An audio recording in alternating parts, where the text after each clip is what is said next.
BJP के नेता शाहनवाज हुसैन का कहना है कि यह सब कुछ अरविंद केजरीवाल ने खुद करवाया है। बीजेपी नेता शाहनवाज हुसैन का केजरीवाल पर यह आरोप है, संगीन आरोप है कि कल जो कुछ भी हुआ वो खुद केजरीवाल ने कराया। सारा ड्रामा पहले से ही फिक्स था। हमारे साथ हमारे संवाददाता अमित कुमार हमारे साथ इस पर जुड़ चुके हैं ज्यादा जानकारी के लिए। अमित, क्या कुछ कहा है शाहनवाज हुसैन ने, क्या आरोप जड़ा है केजरीवाल पर? देखिए, उन्होंने साफ तौर पर यह कहा कि कल जो भी चीजें हुई, कल जिस तरह से अरविंद केजरीवाल के प्रेस कॉन्फ्रेंस के दौरान हंगामा हुआ है, वो सारी चीजें फिक्स थी। दरअसल अन्ना हजारे ने जो सवाल पूछे थे, जो चिट्ठी लिखी थी अरविंद केजरीवाल को, उन सवालों का अरविंद केजरीवाल के पास कोई जवाब नहीं था और उस चिट्ठी से इशू भटकाने के लिए, लोगों का ध्यान भटकाने के लिए ये पूरा ड्रामा किया गया और जानबूझकर इसमें बीजेपी को बदनाम करने की कोशिश की जा रही है। तो कहीं ना कहीं शाहनवाज ने एक बड़ा सवाल एक और खड़ा कर दिया है कि क्या पूरा ड्रामा फिक्स था? कि उनका जिस तरह से कहना है कि जो चिट्ठी थी अरविंद के अन्ना हजारे की, उससे अरविंद केजरीवाल की क्रेडिबिलिटी पर कहीं ना कहीं सवाल खड़े हो रहे थे, क्योंकि जिन मुद्दों को लेकर अरविंद केजरीवाल चुनाव लड़ रहे हैं, उन्हीं मुद्दों को अन्ना हजारे ने अपने चिट्ठी में उठाया था और इसीलिए उस चिट्ठी से इशू भटकाने के लिए, उस चिट्ठी से लोगों का ध्यान भटकाने के लिए ये पूरा ड्रामा काफी गंभीर आरोप जड़ा है शाहनवाज हुसैन ने केजरीवाल पर कि खुद आपने सारा कुछ ड्रामा करवाया।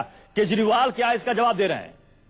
देखिए, अभी उनकी तरफ से कोई बात नहीं हुई है। उनके लोगों से बात करने की कोशिश कर रहे हैं, लेकिन फिलहाल कोई बात नहीं हो पाई। लेकिन निश्चित तौर पर थोड़ी देर, बहुत जल्द ही मुझे लगता है कि अरविंद केजरीवाल की तरफ से भी और उनकी टीम की तरफ से का एक बयान आएगा, इनके उत्तर में एक बयान आएगा जिसमें वो सारी बातों को खुलासा करेंगे। लेकिन शाहनवाज ने एक नया मोड़ दे दिया है कि जिस तरह से पूरा ड्रामा हुआ है, उसको लेकर एक नया मोड़ दे दिया है कि अन्ना हजारे की चिट्ठी से ध्यान भटकाने के लिए ये पूरा ड्रामा अरविंद केजरीवाल ने खुद करवाया था। ये पूरा फिक्स ड्रामा था।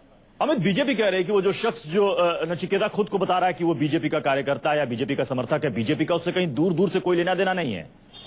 देखिए, बीजेपी अब कह रही है, कल हालांकि विनोद तावड़े जो कि मुंबई का अध्यक्ष है, उन्होंने कहा था कि वो पहले जुड़ा हुआ था, वो आईटी सेल से जुड़ा हुआ था, वहां पर बीजेपी जुड़ा हुआ था। लेकिन बीजेपी के नेताओं का कहना है कि ये बातें पुरानी है, वो पहले 2-3 साल पहले ही पार्टी से छोड़कर वो अन्ना के साथ जुड़ गया है। तो अब जबकि जो व्यक्ति 2 साल 3 साल पहले पार्टी छोड़ चुका है, उसको लेकर आप बीजेपी पर क्यों आरोप लगा रहे हैं? लेकिन कहीं ना कहीं कल शाम को जिस तरह से अलग अलग बीजेपी के नेताओं का बयान आया था कि कुछ नेताओं ने कहा था कि वो बीजेपी जुड़े हुए हैं। दिलीप गांधी जो कि खुद अहमदनगर के सांसद है, जिनके रिकमेंडेशन पर वो लड़का उनके घर पर ठहरा हुआ था, उन्होंने कहा था कि वो उनके साथ पार्टी से जुड़ा हुआ है। और बाद में सुषमा स्वराज से लेकर दूसरे नेताओं ने ये कहा कि उनका पार्टी जुड़ाव नहीं है। तो निश्चित तौर पर बीजेपी को भी जवाब देना होगा कि आखिर उनका पार्टी से किस तरह का जुड़ाव रहा था और क्या था। लेकिन कुल मिलाकर शाहनवाज ने कोशिश की है नए सिरे से इस पूरे विवाद को मोड़ने की, कि ये पूरा जो विवाद था ये देखना है कि शाहनवाज हुसैन के इस संगीन आरोप का अरविंद केजरीवाल अब क्या जवाब देते हैं। बहुत बहुत शुक्रिया अमित इस पूरी जानकारी के लिए।